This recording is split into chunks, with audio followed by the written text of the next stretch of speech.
নির্বাচন এবং গণভোট একই দিনে অনুষ্ঠিত হলো। আমরা সারাদিন দেখেছি সেই বহুল কাঙ্ক্ষিত যে নির্বাচন, সেই নির্বাচনে দেশের মানুষ উৎসবমুখর পরিবেশে ভোটদান নিশ্চিত করেছে, উৎসবমুখর পরিবেশে ভোটাধিকার প্রয়োগ করেছে। দীর্ঘ অনেক বছর পর মানুষ সেই উৎসবমুখর পরিবেশে নিজেদের ভোট দিতে পেরে কতটা উচ্ছ্বসিত তা আমরা নিশ্চয়ই সারাদিনের সংবাদগুলোতে আমরা দেখেছি। একটু জানিয়ে রাখি, এবার যে ভোটের মাঠ, সেই ভোটের মাঠে তরুণ ভোটারদের ব্যাপক একটি উপস্থিতি ছিল। এবারের ভোটারের সংখ্যা 12,80,00,000-এরও বেশি। নির্বাচন কমিশন প্রায় 40 কোটি টাকা ব্যয়ে 26 কোটি ব্যালট কিন্তু এবার ছাপিয়েছিল।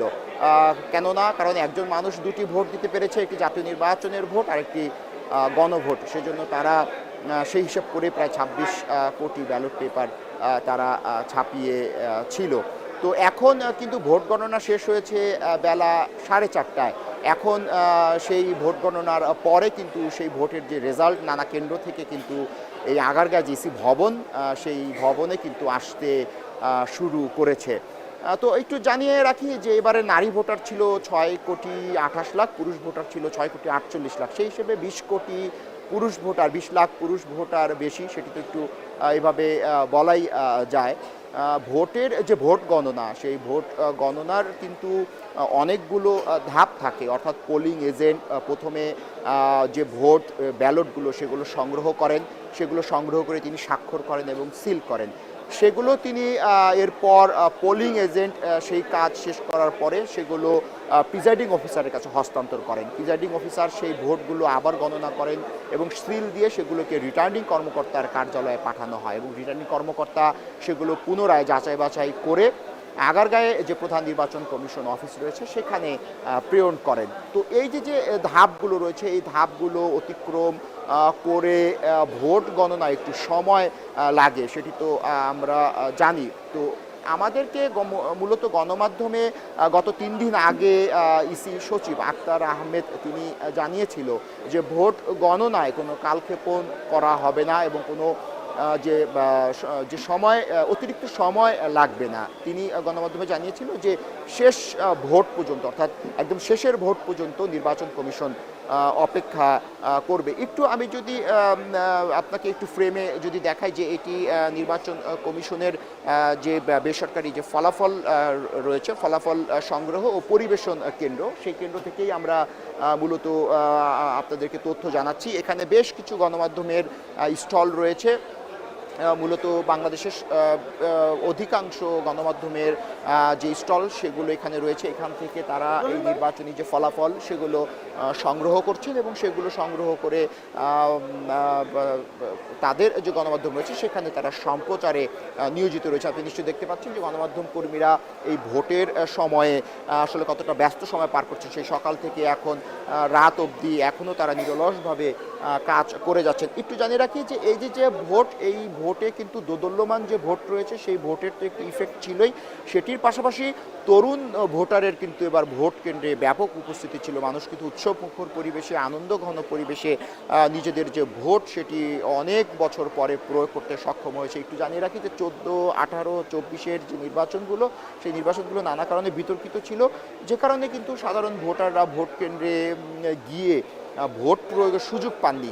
এবার এই যে গণ অভ্যুত্থানের জমিন থেকে উঠে আসা যে অন্তর্বর্তীকালীন সরকার, সেই অন্তর্বর্তীকালীন সরকারের বহুল কাঙ্ক্ষিত যে নির্বাচন, ত্রয়োদশ জাতীয় সংসদ নির্বাচন, সেই সংসদ নির্বাচনে মানুষ কিন্তু এবার ভোটে অংশগ্রহণ করেছে। উৎসবমুখর পরিবেশে আমরা দেখেছি মানুষ বাসে, ট্রেনে, লঞ্চে করে তারা গ্রামে গিয়েছেন এবং সেখানে তারা তাদের ভোটাধিকার প্রয়োগ করেছেন এবং ভোট দেওয়ার কিন্তু আগ্রহ প্রকাশ করেছেন। যেহেতু ভোট 4:30 পর্যন্ত সময় ছিল ভোট প্রয়োগের, ভোট যেহেতু দেওয়া শেষ, এখন কিন্তু আমরা যেহেতু ইসিতে আছি, এখানে আমরা দেখছি যে ভোট ফলাফল প্রকাশ, অর্থাৎ ফলাফল সংগ্রহ এবং পরিবেশনের যে কেন্দ্র, সেখানে ইসি কর্মকর্তারা, ইসি সচিবরা ব্যস্ত সময় পার করছেন। তারা মূলত সবগুলো কেন্দ্রের ফলাফল একত্রিত করে সেগুলো ধীরে ধীরে প্রকাশ করবেন।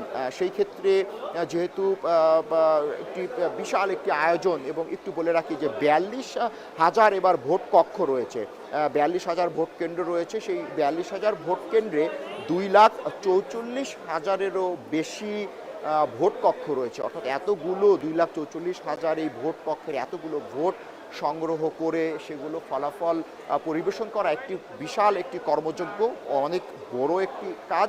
সেই কাজটি নির্বাচন কমিশন করতে যাচ্ছে সুশৃঙ্খলভাবে, সুষ্ঠুভাবে। নির্বাচন কমিশন বারবারই গণমাধ্যমে জানিয়েছে যে সকল আয়োজন শেষ হয়েছে, খুব সুন্দর ভোট হয়েছে। এই ভোটের রেজাল্ট ধীরে ধীরে ধীরে ধীরে জনগণের সামনে, দেশবাসীর সামনে প্রকাশ করা হবে। একটু জানিয়ে রাখি, আগামীকাল শুক্রবার এই যে সুষ্ঠু একটা নির্বাচন হলো, এই যে দীর্ঘদিন পর, দীর্ঘ বছর পর একটি সুষ্ঠু নির্বাচন হলো, কোনো ধরনের সহিংসতা, কোনো ধরনের কারচুপিবিহীন একটি নির্বাচন হলো, এইটাকে কেন্দ্র করে আগামীকাল মসজিদে একটি মিলাদ মাহফিল, একটি দোয়ার আয়োজন করেছে নির্বাচন কমিশন। সেটা আগামীকাল তারা করবে। এখন আমরা ইসি যে কার্যালয় আছে, আমরা এখান থেকে জানতে পেরেছি এখন পর্যন্ত এই যে ভোট, অর্থাৎ 12,80,00,000 ভোটারের এই যে বিশাল যে ত্রয়োদশ সংসদ নির্বাচনের যে আয়োজন, এই আয়োজনে পোস্টাল ব্যালটের ভোট কিন্তু একটি বিশাল ভূমিকা রেখেছে। অর্থাৎ পোস্টাল ব্যালট, যারা দেশের বাইরে থাকেন, আমাদের নানা দেশে, প্রায় 131টি দেশে আমাদের প্রবাসীরা থাকেন, সেই প্রবাসীরা কিন্তু পোস্টাল ব্যালটের মাধ্যমে নিজেদের ভোট প্রয়োগ করতে পেরেছেন। এবার আমরা ইসি থেকে সর্বশেষ জানতে পেরেছি যে এখন পর্যন্ত 6,74,000-এরও বেশি ভোটার কিন্তু পোস্টাল ভোট দিয়েছেন। অর্থাৎ তারা বিদেশে থেকেও তাদের যে ভোটাধিকার, সেই ভোটাধিকার তারা নিশ্চিত করতে পেরেছেন। দুপুর 2টার সময় ইসি সচিব আক্তার আহমেদ একটি ব্রিফ করেছিল, সেখানে তিনি জানিয়েছে যে 47.82% এখন পর্যন্ত ভোট করেছে। এভাবে বলা যায় যে 48% ভোট কিন্তু দুপুর 2টা পর্যন্ত নির্বাচন কমিশন সংগ্রহ করতে পেরেছে। তারা জোর দিয়ে বলেছে যে এখন পর্যন্ত দেশের 48% মানুষ এই ত্রয়োদশ সংসদ নির্বাচনে অংশগ্রহণ করেছে এবং সেখানে তারা তাদের ভোট নিশ্চিত করতে পেরেছে। একটু বলি যে এই যে গণঅভ্যুত্থানের পর এই যে গণঅভ্যুত্থান, সেই গণঅভ্যুত্থানের পরে নতুন বাংলাদেশের অগ্রযাত্রা, বাংলাদেশের সমৃদ্ধির জন্য ত্রয়োদশ জাতীয় সংসদ নির্বাচন অত্যন্ত গুরুত্বপূর্ণ ছিল।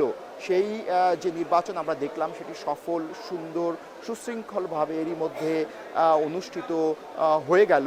আমাদের হয়তো এখান থেকে রেজাল্ট ফলাফলের কিছু সময় লাগবে। সেই ভোট গণনার বিশাল সংখ্যায় মানুষ এই ভোটে নিজেদেরকে সম্পৃক্ত করেছে। আমরা দেখেছি যে ভোট কেন্দ্রগুলোতে অগণিত নারী ভোটার উপস্থিতি ছিল। নারী ভোটারের পাশাপাশি তরুণদের যে উদ্দীপনা ছিল এই ভোট নিয়ে, আমরা দেখেছি সারাদিন দেশের মানুষ নানা ভোট কেন্দ্রে উপস্থিত হয়ে সেই ভোট কিন্তু নিশ্চিত করেছেন। একটু সময় গেলেও ধারণা করা হচ্ছে কিছুক্ষণের মধ্যেই নানা কেন্দ্রের যে ফলগুলো, সংগৃহীত ফলগুলো, যেগুলো রিটার্নিং কর্মকর্তা স্বাক্ষরিত এবং সিলকৃত, সেই যে ফলাফলগুলো, সেগুলো ইসি কর্মকর্তারা বা নির্বাচন কমিশনার যারা রয়েছে, তারা হয়তো ধীরে ধীরে সেগুলো গণমাধ্যমে প্রকাশ করবে এবং আমরা পরবর্তীতে সেই ভোট রেজাল্টগুলো, ফলাফলগুলো সংগ্রহ করে সেগুলো হয়তো আমরা দেশবাসীকে জানাতে পারবো। একটু জানিয়ে রাখি যে এই ভোটের কথা কিন্তু এই যে গণঅভ্যুত্থানের পরবর্তী সময়ে কিন্তু সাধারণ মানুষ বলেছিল যে ত্রয়োদশ জাতীয় সংসদ নির্বাচন হবে ন্যায় ইনসাফের পক্ষে, সকল অন্যায়, অবিচার, জুলুম, আধিপত্যবাদের বিরুদ্ধে হবে এবারের ভোট। আমরা কিন্তু সেটি দেখেছি। দেশের মানুষ এই যে উৎসব, ভোট উৎসব, সেই ভোট উৎসবে নিজেদের রায় কিন্তু স্বতঃস্ফূর্তভাবে প্রদান করেছে। তো এই যে এখন যে রাত হতে চললো, এই রাতে আপনি নিশ্চয়ই আমার পেছনে দেখতে পাচ্ছেন নির্বাচন কমিশন, বাংলাদেশ নির্বাচন কমিশন একটি বড় একটি সাইনবোর্ড তারা টানিয়েছে, যেটি ডিজিটাল প্ল্যাটফর্মে মূলত এখান থেকেই গণভোট এবং ত্রয়োদশ জাতীয় সংসদ নির্বাচন 2026-এর ফলাফল সংগ্রহ করা হবে এবং গণমাধ্যমে জানা হবে। এখানে দেশের সবগুলো গণমাধ্যমের বুথ রয়েছে, নানা প্রতিষ্ঠানের গণমাধ্যম কর্মীরা এখানে নিয়োজিত। এভাবে বলা যায় যে দিন রাত এক করে তারা সংবাদ সংগ্রহ করছেন এবং সেই সংগ্রহীত সংবাদ তারা দেশের মানুষকে জানাতে কিন্তু ব্যস্ত সময় পার করছেন এই নির্বাচন কমিশন থেকে। আমরা কিছুক্ষণ যদি একটু বিকেলের কথা বলতে চাই, বিকেলে 2-3টি কেন্দ্রে তো একটু এত বড় একটি আয়োজন, দুই তিনটি কেন্দ্রে তো কিছুটা অনিয়ম, কিছুটা বিচ্ছিন্ন ঘটনা ঘটতেই পারে। জামায়াতের প্রতিনিধি এসেছিলেন মোহাম্মদ হেলাল উদ্দিনের নেতৃত্বে, যিনি জামায়াত ইসলামের সহকারী সেক্রেটারি জেনারেল, তিনি এসে দু তিনটি অভিযোগ খুব ছোট করে তিনি নির্বাচন কমিশনকে জানিয়েছেন। সিইসি এম নাসির উদ্দিনকে তিনি জানিয়ে গেছেন যে দুই তিনটি কেন্দ্রে কিছুটা অনিয়ম ছিল বা কিছুটা বিচ্ছিন্ন ঘটনা ছিল। সেই পরিপ্রেক্ষিতে ইসি সচিব আক্তার হোসেন কিন্তু গণমাধ্যমে জানিয়েছে যে দু তিনটি কেন্দ্রে অভিযোগ পাওয়া গেছে সেগুলো যদি প্রমাণিত হয়, সেগুলো যদি মোটা দাগে, সেগুলো যদি রিটার্নিং কর্মকর্তা প্রমাণ পায়, তাহলে ওই যে দুই তিনটি কেন্দ্র রয়েছে সেই দুই তিনটি কেন্দ্রের ভোট স্থগিত থাকবে বলে কিন্তু তিনি গণমাধ্যমে জানিয়েছেন। একটু বলে রাখি, এই যে এত বড় আয়োজন, এই আয়োজনে 52টি রাজনৈতিক দল এবং 1842 জন প্রতিনিধি এই নির্বাচনে অংশ গ্রহণ করেছে। সেই তথ্য তো আমরা এর আগেও জানিয়েছি। এখনও বললাম, বিশাল সংখ্যায় রাজনৈতিক দল এবার এই ত্রয়োদশ জাতীয় সংসদ নির্বাচনে অংশগ্রহণ নিয়েছে। প্রার্থীর সংখ্যাও অনেক ছিল, সেই প্রার্থীদের মধ্যে প্রতিদ্বন্দ্বিতা ছিল। প্রতিদ্বন্দ্বিতাপূর্ণ পরিবেশে এই ত্রয়োদশ জাতীয় সংসদ নির্বাচন আমরা দেখলাম যে সেই প্রতিদ্বন্দ্বিতাপূর্ণ, সেই প্রতিযোগিতামূলক একটি নির্বাচন কিন্তু অনুষ্ঠিত হলো। দেশের মানুষ সেই ভোট উপভোগ করলো এবং নিজেরাও ভোটাধিকার প্রয়োগ করে নিজেদের যে রায়, অর্থাৎ আপনার রায় যেটি, সেই রায় কিন্তু তারা ব্যক্ত করলো। তো এই ছিল নির্বাচন কমিশন থেকে আমার কাছে সবশেষ। আমরা এখন চলে যাব নাটোরে, সেখানে আমাদের এক সহকর্মী রয়েছেন, তার কাছে চলে যাচ্ছি।